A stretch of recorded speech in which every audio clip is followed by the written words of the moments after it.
ان اللہ یأمر بالعدل والإحسان وإیتاء ذی القربى وینہی عن الفحشاء والمنکر والبغی یعظکم لعلکم تذکرون۔ سورہ نحل کی 90 آیت ہے، اور ہمیں خدا نے یہ شرف عنایت کیا ہے کہ ہم سورہ نحل کی 90 آیتیں پڑھ سکے۔ درمیان میں کچھ وقفہ ہو گیا اور کچھ توفیق ہم سے سلب رہی، اور 2 ویک سے بھی صحیح سے ہم نہیں کر سکے۔ خدا کی بارگاہ میں ہم دعا کرتے ہیں کہ ہمیں قرآن کو سمجھنے میں ہمارے لیے آسانی پیدا فرما، اور ہمیں قرآن کے ساتھ متمسک رہنے کی توفیق عنایت فرما، اور ہمیں ذوق اور شوق سے قرآن فہمی کے لیے قدم اٹھانے کی، وقت نکالنے کی توفیق عنایت فرما، اور ہماری توفیقات خیر میں قرآن کے لیے اضافہ فرما۔ اس آیت میں ان اللہ یأمر، اللہ 3 چیزوں کا حکم دے رہا ہے، وینہا، اور 3 چیزوں سے منع کر رہا ہے۔ یہ 3 انتہائی اہم چیزیں ہیں دونوں حوالوں سے، امر کے حوالے سے بھی بہت اہم ہے اور نہی کے حوالے سے بھی بہت زیادہ اہم ہے۔ وہ 3 چیزیں جس کا خدا حکم دے رہا ہے۔ ان اللہ یأمر، خدا حکم دیتا ہے کس چیز کا؟ بالعدل، سب سے پہلے خدا عدل کا حکم دیتا ہے، عدالت کا حکم دیتا ہے۔ والاحسان، احسان بھی اردو میں بھی ہم اسے احسان ہی کہتے ہیں۔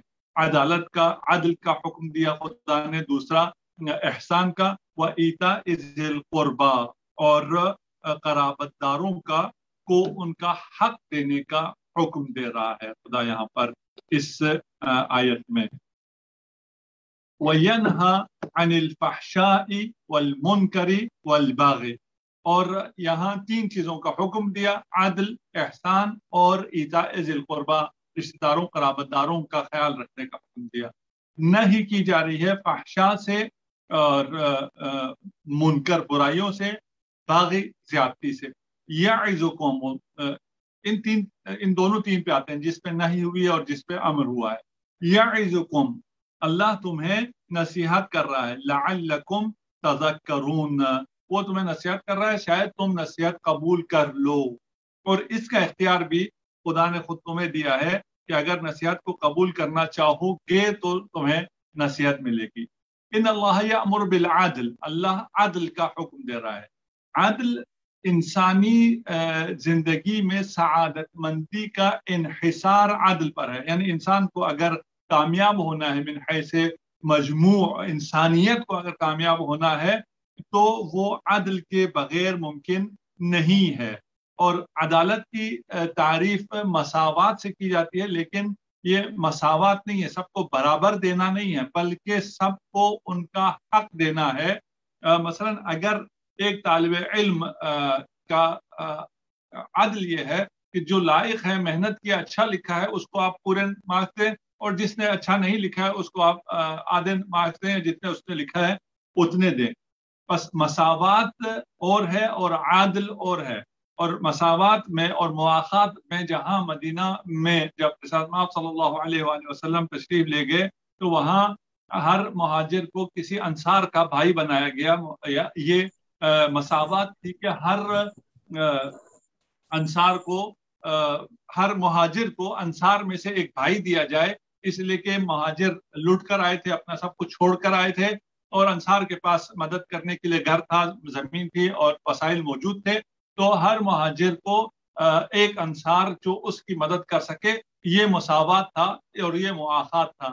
لیکن عدل یہ ہے کہ علی ابن ابی طالب آخر میں رہ جائیں مہاجر ہونے کے باوجود، ان کا بھائی جو ہے وہ رسول خدا صلی اللہ علیہ وآلہ وسلم ہو، اور وہ بھی مہاجر ہی ہیں، اس لیے کہ جو کسی مہاجر کے پاس ایسا، کسی انصار کے پاس ایسا کچھ نہیں تھا جو نبی یا علی کو دے سکیں۔ اور عدل یہ تھا کہ یہاں پر انصار و مہاجرین بھائی بھائی بنے، مواخات ہو، اور علی اور نبی آپس میں بھائی ہوں۔ امام علی عدل کی تعریف میں فرماتے ہیں العدل سائس عام، عدل سب کی نگہداشت کرنے والا ہے۔ کاش ہم اس جملے کو سمجھ جائیں، اور جو خدا کا یہ حکم ہے اس کو ہم سمجھ جائیں۔ خدا عدل کا حکم دے رہا ہے کہ آپ نے عدل کرنا ہے، ہم نے اپنی زندگیوں میں عدل کرنا ہے، اپنے گھر میں عدل کرنا ہے، اپنے آفس میں عدل کرنا ہے، اپنے معاشرے میں عدل کرنا ہے۔ اور اگر عدل کرو تو امام علی فرما رہے ہیں کہ العدل سائس عام، تم سب کی نگہداشت کرنے والا عادل ہے. اس عدالت کو ہم اپنے لیے پسند کرتے ہیں، لیکن جب ہم دوسرے کو حق دینے کی باری آتی ہے تو وہاں پر ہم عدالت کو اس طرح اس کا خیال نہیں رکھتے، در حال کہ ہم عدل کو زیر پا کر کے اپنے آپ کو نقصان پہنچا رہے ہوتے ہیں. اس کا نقصان الٹیمیٹلی آ کر ہمیں ہی پہنچتا ہے. اور قرآن میں بھی ہے قوامین للہ شہداء بالقسط، کہ اللہ کے لیے بھرپور قیام کرنے والے اور انصاف کے ساتھ گواہی دینے والے بن جاؤ. عدل انصاف کے ساتھ گواہی دینے والے بن جاؤ. سورہ مائدہ میں وَلَا يَجْرِمَنَّكَ شَنَآنُ قَوْمٍ عَلَىٰ أَن لَا تَعْدِلُوا اعْدِلُوا هُوَ أَقْرَبُ لِلتَّقْوَىٰ. کسی قوم سے دشمنی تمہاری بے انصافی کا سبب نہ بنے، کہ کسی سے تمہیں نفرت ہے اور اس نفرت کی وجہ سے ابھی ہمارے فرقہ واریت میں یہ بات بہت زیادہ ہو گئی ہے کہ کیونکہ ہمیں مخالف سیکٹ سے، فرقے سے، فلان سے، لوگوں سے، گروہ سے نفرت ہوتی ہے. اس نفرت کی وجہ سے ہم عادل کا دامن چھوڑ دیتے ہیں. جب ہم عادل کا دامن چھوڑ دیتے ہیں تو ہم اس کا نقصان نہیں کرتے، ہم اپنا نقصان کر رہے ہوتے ہیں. ہم اگر عادل کو چھوڑیں تو نقصان ہمارا ہو رہا ہے، یہ اگر ہمیں سمجھ میں آ جائے. اسی لیے قرآن یہاں کہہ رہے اعدلوا ہوا اقرب للتقویٰ، تمہیں کسی قوم کی دشمنی نا انصافی پر آمادہ نہ کرے، بلکہ تم انصاف کرو. جو بھی ہے، جس کے ساتھ بھی تم نے کرنا ہے اس کے ساتھ تم نے انصاف کرنا ہے، اس لیے کہ یہ اقرب للتقویٰ ہے. 3 چیزوں کا حکم تھا. پہلا حکم تھا کہ آپ نے ان اللہ یأمر بالعدل والاحسان، عدل کے بعد پھر احسان کا حکم آتا ہے. انسان 3 حالتیں ہیں انسان کی.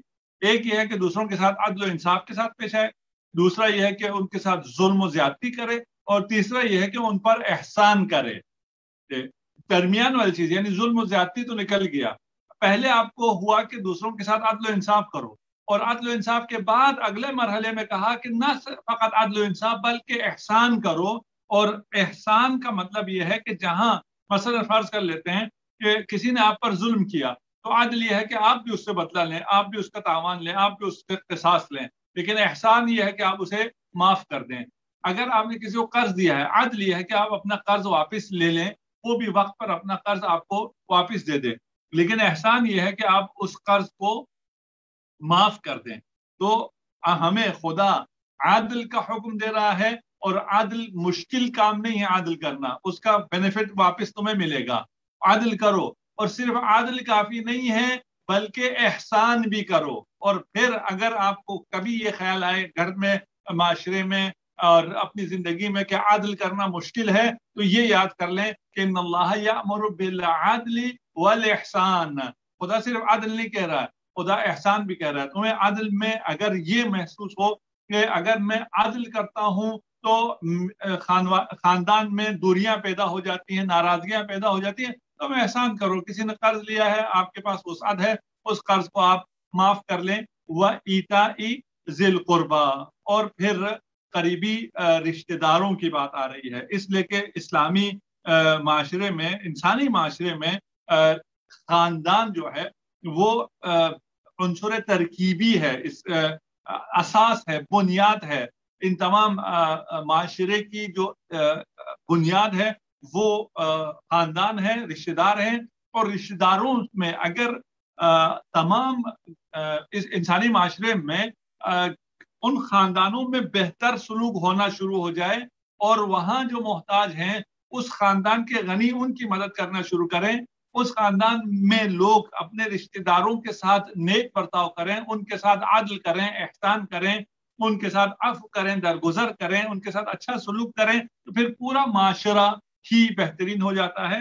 اور روایات میں ہے کہ یہاں پر، اس جگہ پر جہاں پر ذی القربہ کے ساتھ تمسک کیا، ان کو ان کا حق دینے کی بات ہے، اس سے مراد ائمہ اہل بیت علیہم السلام ہیں. اور اس مقام پر جہاں پر پوری انسانیت سے خطاب ہو رہا ہے کہ آپ نے عدل کرنا ہے، آپ نے احسان کرنا ہے، اور عدل و احسان کا مصداق جو ہے وہ ایتاء ذی القربہ ہے، کہ جو ذی القربہ ہیں اور اہل بیت ہیں ان کو ان کا حق دیا جائے. اس کے بعد وَيَنْهَى عَنِ الْفَحْشَاءِ، خدا جو ہے یأمر بالعدل وینہا عن الفحشاء، فحشا سے خدا منع کرتا ہے. فحشا اس قول یا فعل کو کہتے ہیں جس میں قباحت حد سے بڑھ کر ہو. ہمارے ہاں بھی فحاشی جسے کہا جاتا ہے اسی فحشا سے ہے. والمنکر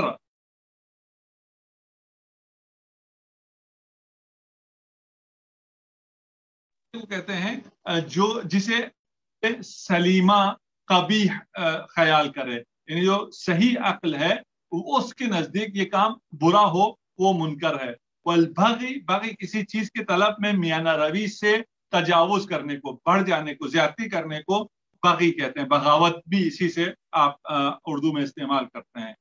اچھا، یہاں پر اسلام ایک ایسا معاشرہ چاہتا ہے جس میں عدل ہے، احسان ہے اور رشتہ داروں کے اس کا حق مل رہا ہے. یہ خوبصورت معاشرہ ہو گیا. اس میں منکرات اور فحشا اور بغاوت کو ختم کر رہا ہے کہ وہ چیزیں جس سے بے حیائی عام ہوتی ہو وہ ممنوع ہے، جسے عقول سلیمہ تسلیم نہ کرتے ہیں وہ بھی ممنوع ہے. اور اس معاشرے میں ہر شخص اپنی حدود میں رہے، کسی اور کے حق پر وہ ڈاکہ نہ مارے. یہ آیت نمبر 90 اور 91 انشاءاللہ. وَأَوْفُوا بِعَهْدِ اللَّهِ إِذَا عَاهَدتُّمْ. ابھی 4-5 آیتیں اسی پر چلیں گی، اس موضوع پر، قسم کے موضوع پر. وَأَوْفُوا، اور وفا کرو، پورا کرو. بِعَهْدِ اللَّهِ، جب تم عہد کرو اللہ سے. اذا عاہدتم، جب تم عہد کرو تو اللہ سے عہد کو پورا کرو. ولا تنقضوا الايمان بعد توكيدها، اور قسموں کو پختہ کرنے کے بعد مت توڑو. وقد جعلتم اللہ علیکم کفیلا، جبکہ تم اللہ کو اپنا ضامن بنا چکے ہو. ان اللہ یعلم ما تفعلون، تم جو کچھ کر رہے ہو اسے خدا یقیناً جانتا ہے. اس آیت میں اوفو بعہد اللہ، یعنی جب انسان کسی کام کے کرنے کا قسم کھاتا ہے کہ میں یہ کام یقیناً کروں گا اور قسم کھا کے یہ کہتا ہے، یا کسی جائز کام کو چھوڑنے پر قسم کھاتا ہے تو اس کام کو عمل کرنا واجب ہو جائے گا اور ترک کرنا بھی واجب ہو جائے گا. اور اگر وہ عہد شکنی کرتا ہے تو اس پر پھر کفارہ آ جائے گا. ولا تنقضوا الايمان، اور اسی طرح جس عمل کو کرنے کا یا ترک کرنے کے لیے آپ نے قسم کھایا ہے اس ایمان کو، اس قسم کو نقض نہ کرو، قسم مت توڑو. اور اگر قسم توڑو تو پھر تمہیں کفارہ دینا ہوگا، اور وہ کفارہ جو ہے وہ 10 فقیر کو 750 گرام آپ کو گندم یا روٹی دینی ہوگی. بعد توکیدہا، یہ قسم جو ہے وہ پختہ ہونے کے بعد اسے مت توڑو. پختہ ہونے کا مطلب یہ ہے کہ کبھی انسان قسم کھاتا ہے، واللہ باللہ کہتا ہے، اور وہ ارادہ اس کا نہیں ہوتا، اس کا تکیہ لسانی ہوتا ہے اور وہ ہمیشہ ہی بلا اختیار قسمیں کھاتا ہے. اگر ایسا ہے تو اس قسم کی بات نہیں ہو رہی، ان قسموں کی بات ہو رہی ہے جو آپ نے جانتے بوجھتے اور شعور میں ارادے کے ساتھ لیا ہے، تکیہ کلام کے طور پر نہیں ہے. سورہ مائدہ میں وَلَا يُؤَاخِذُكُمُ اللَّهُ بِاللَّغْوِ فِي أَيْمَانِكُمْ، تو تم ایسے ہی قسمیں کھاتے ہو اس پہ تمہاری پکڑ نہیں ہوگی. لیکن يُؤَاخِذُكُمْ بِمَا عَقَّدتُّمُ الْأَيْمَانَ، لیکن جن قسموں کو تم نے سنجیدہ قسمیں کھائی ہیں ان پہ تمہارا حساب ہوگا، وہاں پر تمہاری توبیخ ہوگی. وہاں اگر قسم توڑی تمہیں کفارہ دینا ہوگا اور تم نے گناہ بھی کیا ہے. اس آیت میں بعد توکیدہا بمعنی بما عقدتم الایمان ہے کہ وہ ایمان جس کو تم نے پکا کر لیا اور سنجیدہ قسم جو کھائی ہے. قد جعلتم اللہ، یہاں پر جب آپ اللہ سے کی قسم کھاتے ہیں تو در حقیقت آپ کیا کر رہے ہوتے ہیں؟ آپ دوسرے کو یقین دلا رہے ہوتے ہیں کہ میں خدا کو ضامن قرار دیتا ہوں، خدا کو کفیل بناتا ہوں کہ یہ کام میں کروں گا، اور وہ بھی خدا پر بھروسہ کر کے آپ کی اس قسم کا اعتبار کر لیتا ہے. اب جب آپ اس قسم کو توڑتے ہیں تو آپ نے صرف اپنے جس کے ساتھ آپ نے قسم کھائی تھی یا اپنے لیے جو قسم کھائی تھی، ہو سکتا ہے انسان اپنے لیے قسم کھائے کہ میں آج کے بعد سے سگریٹ نہیں پیوں گا یا آج کے بعد سے میں غصہ نہیں کروں گا، ایک قسم کھا کر یہ عہد خدا سے کر سکتا ہے. اس کی خلاف ورزی شان خداوندی میں گستاخی ہے، اس لیے کہ آپ نے خدا کو ضامن قرار دیا ہے، خدا کو کفیل بنایا، خدا کو حاضر ناظر جان کے کہا کہ میں یہ کام نہیں کروں گا یا یہ کام میں آئندہ کروں گا. وَلَا تَكُونُوا نیکسٹ آیت اسی قسم کے بارے میں ہی ہے. وَلَا تَكُونُوا كَالَّتِي نَقَضَتْ عَزْلَهَا مِن بَعْدِ قُوَّةٍ أَنْكَاثًا، اور اس عورت کی طرح نہ بنو جس نے پوری طاقت سے سود کاٹنے کے بعد اسے تار تار کر ڈالا، کہ وہ ساری طاقت سے سارا دن سود کاٹتی رہتی تھی اور شام کو جب وہ تیار ہو جاتا تو اس کو پھر کھول دیتی تھی. تو اس طرح تم مت کرو. تتخذون ایمانکم دخلا بینکم ان تکون امۃ ہی اربا من امۃ، تم اپنی قسموں کو آپس میں فساد کا ذریعہ بناتے ہو. تم یہ جو قسمیں کھا رہے ہو یہ آپس میں تم اسے تتخذون، تم لیتے ہو ایمان کو، قسموں کو، دخلن فساد کے طور پہ، بینکم اپنے درمیان فساد کے طور پر اس کو فساد کا ذریعہ بناتے ہو. ان تکون امۃ ہی اربا من امۃ، تاکہ تم دوسری قوموں سے بڑھ جاؤ. تم یہ جو قسمیں کھا رہے ہو اس لیے کھاتے ہو کہ تاکہ تم دوسری قوموں سے آگے نکل جاؤ. انما یبلوکم اللہ بہ، خدا تمہیں اس بات کے ساتھ آزماتا ہے. وَلِيُبَيِّنَ لَكُمْ يَوْمَ الْقِيَامَةِ مَا كُنْتُمْ فِيهِ تَخْتَلِفُونَ، اور قیامت کے دن وہ بات کھول کر ضرور بتا دے گا جس میں تم اختلاف کر رہے تھے. یہاں پر شروع میں آیت میں کہا وَلَا تَكُونُوا كَالَّتِي، اس عورت کی طرح نہ بنو جو مکہ میں تھی اور احمق تھی اور قریش کی باقی بچیوں کو جمع کر کے وہ سود کاٹتی اور جب تیار ہو جاتی رسی تو پھر اس کو کاٹ دیا کرتی تھی. اس مثال کا مطلب یہ ہے کہ تم جب کسی کام کو مضبوط کر لیتے ہو، اور اس کو سب سے زیادہ مضبوط کرنا خدا کی قسم کھا کے، اس سے زیادہ کوئی چیز مضبوط نہیں ہو سکتی کہ ہم خدا کو ضامن بنا دیں کہ یہ میں کام کروں گا ہی کروں گا، اس کا ضامن خدا ہے، اس کا کفیل خدا ہے، اور میں خدا کو حاضر ناظر جان کے کہتا ہوں کہ یہ میں کام کروں گا. اس سے مضبوط کچھ نہیں ہو سکتا. یہ مضبوط ہونے کے بعد تم اس کو کاٹ ڈالو، اس کو توڑ ڈالو، اس قسم کو چھوڑ دو. اور قسم چھوڑنے کی وجہ کیا اس آیت میں بیان ہوئی ہے کہ تم دوسرے قوم پر فوقیت چاہتے ہو. تم کیونکہ تم آپس میں مباحثے میں بحث میں قسمیں کھاتے ہو، دوسرے پہ الزام لگاتے ہو اور یہ سمجھتے ہو کہ اس کے ذریعے ہم اپنی قوم کی برتری کو ثابت کر لیں گے، اور معاہدہ شکنی کو اس وجہ سے بھی جائز سمجھتے ہیں کہ یہ حق پر نہیں ہے. دوسرا گروہ چونکہ وہ حق پہ نہیں ہے اس کے خلاف جو بھی پروپیگنڈا کرو، جو بھی مغالطات بکیں اور قسمیں کھا کھا کے جو حوالے دیں وہ سب غلط ہوں، تو وہ در حقیقت تم اللہ کی شان میں گستاخی کر رہے ہو. اور خدا یہاں کہہ رہا ہے کہ یہاں پر تم جب معاہدہ کرتے ہو تو اس معاہدے کی پاسداری کرو، اور وہ دوسرا جو فریق ہے وہ جو بھی ہو، وہ ہدایت پر ہو، وہ ہدایت پر نہ ہو، وہ مسلمان ہو، وہ کافر ہو. تتخذون ایمانکم دخلا بینکم، تمہارے لیے لحم فکریہ ہے کہ تم یہ جو بہتان اور کذب اور پتہ نہیں کیا کیا الزامات ایک دوسرے پہ لگاتے ہو کہ تمہارا فرقہ تمہاری قوم کی فضیلت ثابت ہو جائے، وہ بڑھ کر اس کا حق ہونا ثابت ہو جائے. اس مکر و فریب اور احسکنی کے ساتھ تم جس کو بڑا کرنا چاہتے ہو وہ در حقیقت خدا کی نظروں سے گر جاتا ہے، اور جو خدا کی نظروں سے گر جائے وہ کبھی بھی بڑا نہیں ہو سکتا ہے. یہ اب ہم کسی اور کو نہیں کہتے، ہم اپنے لیے کہتے ہیں. ہمیں یہ کام نہیں کرنا چاہیے.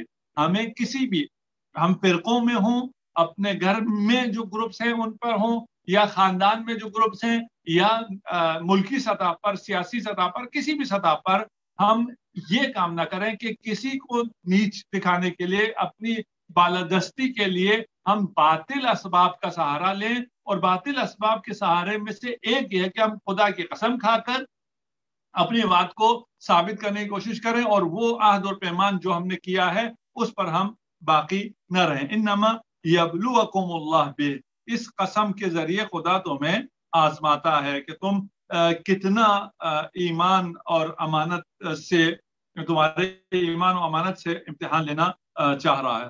خدا ہمیں اس امتحان میں کامیاب کرے، ہمیں تعصبات سے آزاد فرمائے، اور ہمیں وہ قوم بننے کی توفیق عنایت فرمائے جس قوم کی سربلندی اطاعت اللہ میں ہے. خدا کی اطاعت میں اس کی سربلندی ہے، اور اس بات کو اگر امت مسلمہ سمجھ جائے اور اس ہمارے مختلف فرقے سمجھ جائیں، اور جب میں فرقے کہہ رہا ہوں تو اس فرقوں میں جو ہم اپنے خاندان کے اندر گروپ میں بٹے ہوئے ان کو بھی کہہ رہا ہوں، اور باقی آفس میں اور معاشرے میں اور سب جگہوں سب کو میں اسی فرقے سے تعبیر کر رہا ہوں. ہماری سربلندی خدا کے ساتھ ہونے میں ہے، ہماری سربلندی تقوی میں ہے.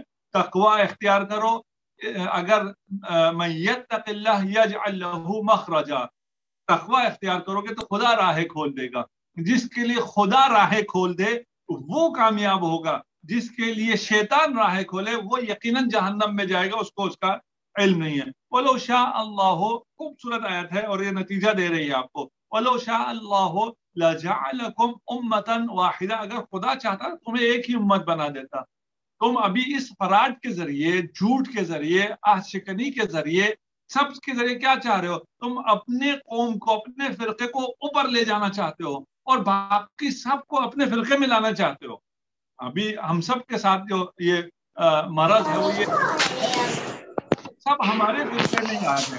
ہمارا ہی فرقہ سب سے، کسی کا مائک آن ہو گیا اگر آف کر لیں، ہمارا ہی فرقہ سب سے اچھا ہے اور سب ہمارا فرقہ اختیار کریں اور امت واحدہ ہو جائیں اور سب ایک ہی اسی طرح سوچیں جس طرح میں سوچتا ہوں، اسی طرح بولیں جس طرح میں بولتا ہوں. اور جو آج کل ہمارے یہاں بھی صاف کر چل رہا ہے کہ کسی کا مائک آن ہو گیا ہے، وہ اگر آف کرنا. سوری آقا میں آپ کو انٹرپٹ کر رہی ہوں، وہ میرے پاس دکھا نہیں دے رہا کہ یہ کس کا مائک آن ہو گیا ہے. ریکویسٹ ہے سب اپنے مائک کو چیک کر کے دیکھیں پلیز. فوزیہ کاظمی کا آئی گیس ہوا ہے مائک. جی وہ میرے پاس وہ ان کا مائک میوٹڈ آ رہا ہے اس پہ.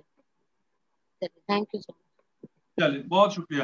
یہ ہو جاتا ہے لائیو میں اور اس میں، اس لیے اس میں کوئی حرج نہیں ہے، لیکن جس کو جب وہ ہو جائے تو اس کو میوٹ کر لے، اور اگر کوئی تذکر دیتا ہے تو اس کو بھی مائنڈ نہ کیجیے گا.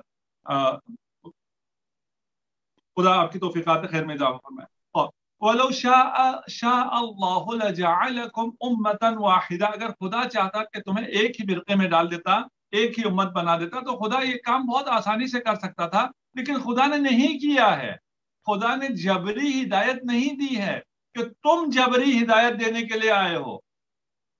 وَلَوْ شَاءَ اللَّهُ لَجَعَلَكُمْ أُمَّةً وَاحِدَةً وَلَكِنْ يُضِلُّ مَن يَشَاءُ وَيَهْدِي مَن يَشَاءُ. قرآن میں یہ بہت آیا ہے اور اس کو سمجھنا چاہیے. لیکن یضل من یشاء، خدا گمراہ کرتا ہے جسے چاہے، ویہدی من یشاء، اور جسے چاہے خدا ہدایت دیتا ہے.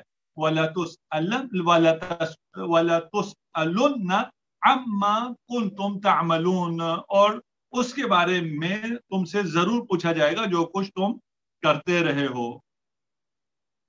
اچھا، اب یہاں خطاب ان سے ہے جو عہد شکنی کے ذریعے، مکر و فریب اور دیگر ناجائز ذریعے سے اپنے مذہب کا پرچار کرتے ہیں اور اپنی مذہب پر لوگوں کو جمع کرنا چاہتے ہیں. ان سے کہہ رہے ہیں کہ اگر دوسرے مذاہب، اس میں اب جب ہم یہ دوسرے مذاہب کریں تو یہ فرقے بھی آگے اور اسلام سے باہر بھی جو ہیں وہ بھی آگے، کہ اسلام میں جو داعی ہے، جو دعوت دینے والا ہے، جو مبلغ ہے، اس کو اس بات کی ہرگز اجازت نہیں ہے کہ وہ مکر و فریب اور دروغ اور ناجائز ذرائع سے، پروپیگنڈے سے اور جھوٹے وعدوں سے لوگوں کو مسلمان کرے. کوئی اسلام میں اجازت ہی نہیں ہے، اور جو یہ کام کرتا ہے وہ شیطان کی تبلیغ کر رہا ہے، وہ دین اسلام کی تبلیغ نہیں کر رہا ہے. آگے اس کا بھی بیان آئے گا کہ یہ کتنا دین اسلام کو نقصان پہنچا رہے ہیں اس قسم کے لوگ.